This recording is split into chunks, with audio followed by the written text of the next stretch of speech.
আসসালামু আলাইকুম রহমতুল্লাহ বারকাত। আমার সকাল দিনে পাবেনরা নাকি কামাইতে তো পয়সা লাগে না, কবরে তো টাকা টাকা চলে না।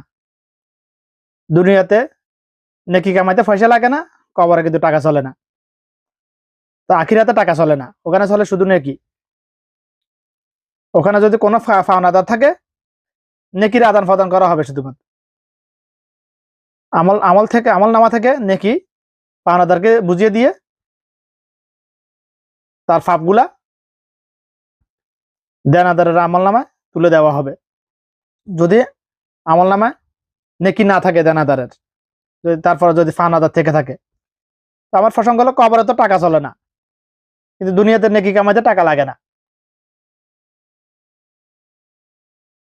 আপনি কাজ করুন না, সারাদিন কাজ করুন, খাবার খান, কথা বলুন, কাজ করুন, দুনিয়াবি কাজ করুন, কে নিষেধ করতেছে? এর মাঝে মাঝে আপনি জিকির করুন না, আপনার কলব আল্লাহ জিকিরে ব্যস্ত রাখুন। আস্তাগফিরুল্লাহ আস্তাগফিরুল্লাহ, লা হাওলা ওয়ালা কুওয়াতা ইল্লা বিল্লাহ, লা হাওলা ওয়ালা কুওয়াতা ইল্লা বিল্লাহ। এটাকে আল্লাহ রাসূল সাল্লাল্লাহু আলাইহি ওয়াসাল্লাম জান্নাতের ধন ভান্ডার বলেছেন। যে জান্নাতের একটা ইট এই দুনিয়া কয়েকবার বিক্রি করলে জান্নাতের একটা ইটের সমতুল্য হবে না, সেই জান্নাতের ধন ভান্ডার বলেছেন লা হাওলা ওয়ালা কুওয়াতা ইল্লা বিল্লাহ।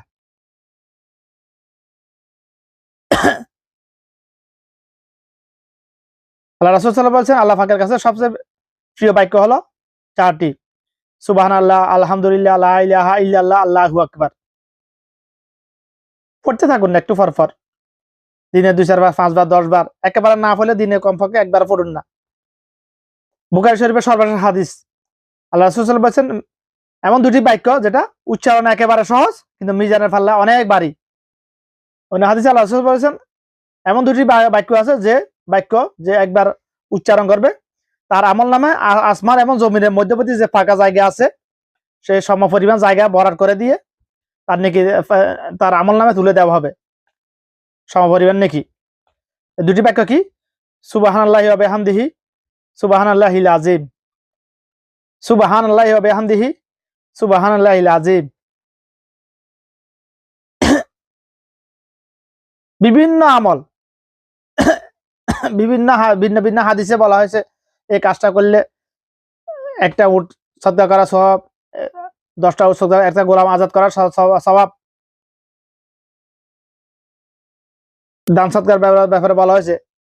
এর আগে যে আমি যেগুলো বলছি সেগুলোতে আপনার কোনো টাকা পয়সা খরচ নাই, খরচ নাই।